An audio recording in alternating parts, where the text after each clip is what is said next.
My story is about memes, funny pictures, and motorcycle videos.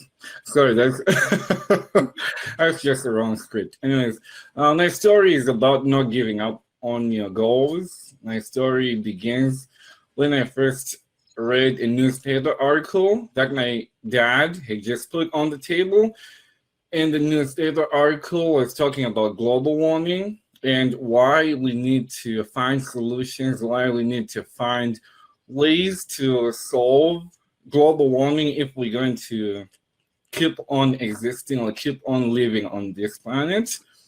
And to me, this article was so alarming that I was actually surprised why no one was taking it seriously and why no one was talking about global warming, and no one at school, no one at home was talking about this big issue that was critical to the existence of all human beings, not just me, not just my family, like everyone who is every human being and animal that is ever existed on Earth. So I started asking questions, and everyone was just nonchalant. Everyone just seemed to be okay with global warming just coming. So I just put the issue to rest, but it was still bothering me every now and then. A few months later, my grandpa bought me a motorcycle. Well, we went to a junkyard and found a motorcycle that was completely destroyed. And he told me owning a motorcycle is a very expensive hobby. And if you're gonna own one, it's gonna have to be from the junkyard so you can work on it and you learn just how expensive it is to fix. That way you can appreciate it a little bit more. And that was my first motorcycle. And the issue of global warming was still bothering me, but it was a little bit of a low profile in my life. Then as I was going into high school, my first year of high school, my chemistry teacher did the water hydrolysis, where you break down water into hydrogen and oxygen, and then you can use the hydrogen as a fuel. And the only byproduct you get from hydrogen and from using hydrogen as a fuel is water, which is clean, recyclable. You can use it over and over and nothing will change in your equation. And all of a sudden, light bulbs go up in my head. Like, I could use hydrogen instead of oil or other carbon-based fuels. You could use hydrogen as a fuel. So I found a solution to my global warming issue. But now the question was, how to get to break down the water into hydrogen and oxygen. You need some kind of power, which could be hydroelectric or wind or solar.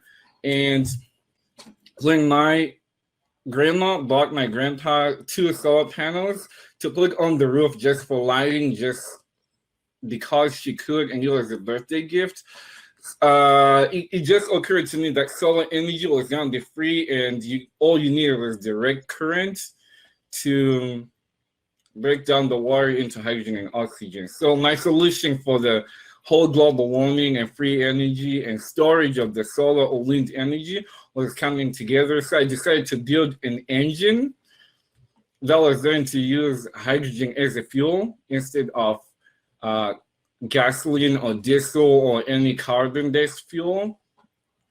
This is me at 14 trying to build an engine that engineers who have been working for years take time and knowledge and all that to try and build one. So I just went to a junkyard. I found a small engine from a lead whacker, which is a very small engine, probably like 56 cubic centimeters.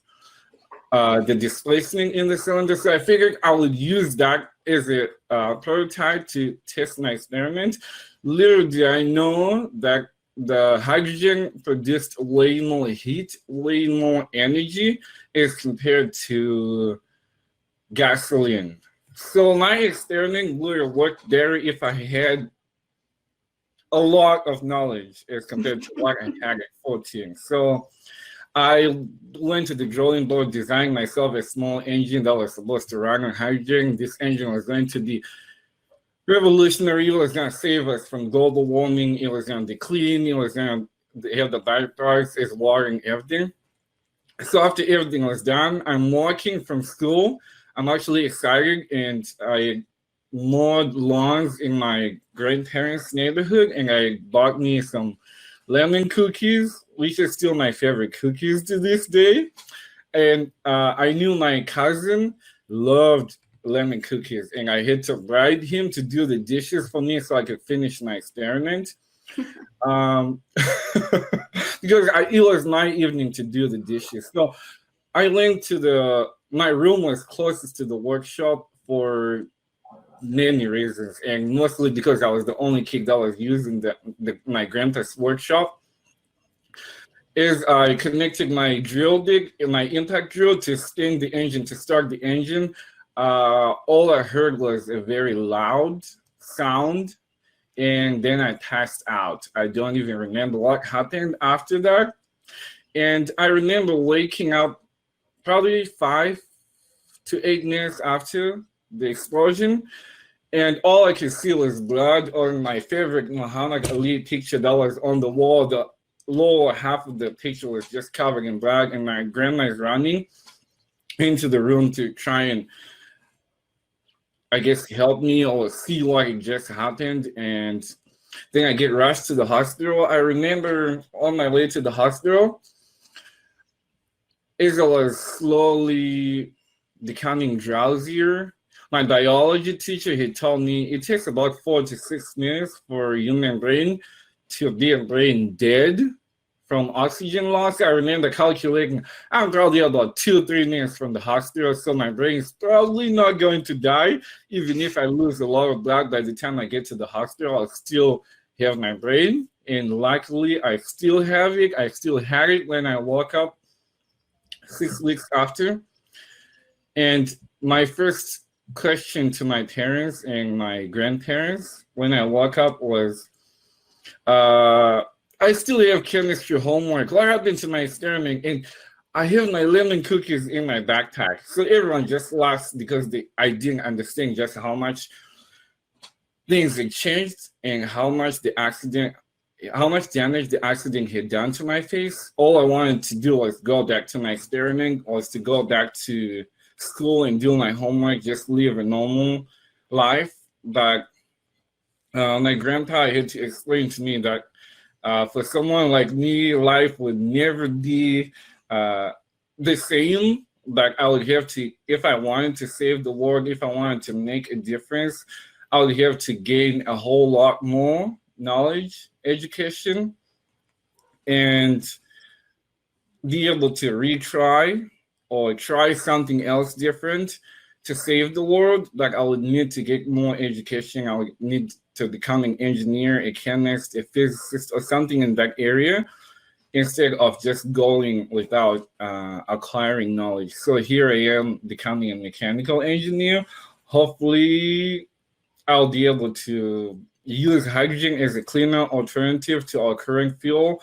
Hopefully I'll be able to design a better or more efficient or safer engine in the long run. So that's why I'm studying mechanical engineering at Boise State University.